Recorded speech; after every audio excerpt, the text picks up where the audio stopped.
রাত্রি বাজে ওই 11টা। আমি হঠাৎ আমাদের বারান্দায় কুল দেখে কৌতূহলবশত মা আর বাবাকে জিজ্ঞেস করে বসেছি, এত কুল কোথায় পেয়েছো? আমি কিন্তু তাহলে দুটো বাড়ি নিয়ে যাব। দেখো আমি রেডি হয়ে পুরো শুয়ে পড়েছি গুড নাইট টাটা বলে। তো যাই হোক, বলছে তাহলে চ এখন গিয়ে কুল নিয়ে আসি। আমি যে কোথায় যাব? বলছে চ না জেঠুদের বাড়ি। আর এই দেখো, আমরা কিন্তু চুরি করতে আসি একদমই না। আমরা যখন কুল নিই তখন জেঠু ওখানে দাঁড়িয়ে রয়েছে। দিনের বেলা হোক সন্ধে পর্যন্ত ওখানে ছেলে পিলে আর বাচ্চা কাচ্চারা কুল নেয়, তোমরা ওই টাইমে কুল পাবে না। এরকম রাত্রেবেলা নিরিবিলি কুল পাবে। জেঠু সামনে দাঁড়িয়েছিল আর আমি আর বাবার ওখান থেকে কুল নিচ্ছি।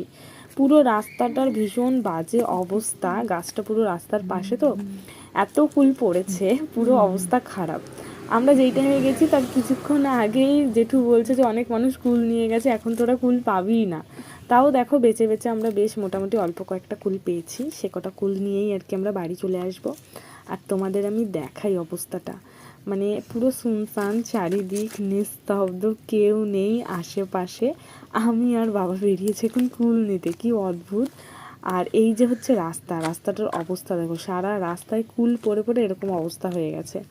আর কারা কারা কুল খেতে ভালোবাসো সেটা অবশ্যই কমেন্ট করে জানাবে।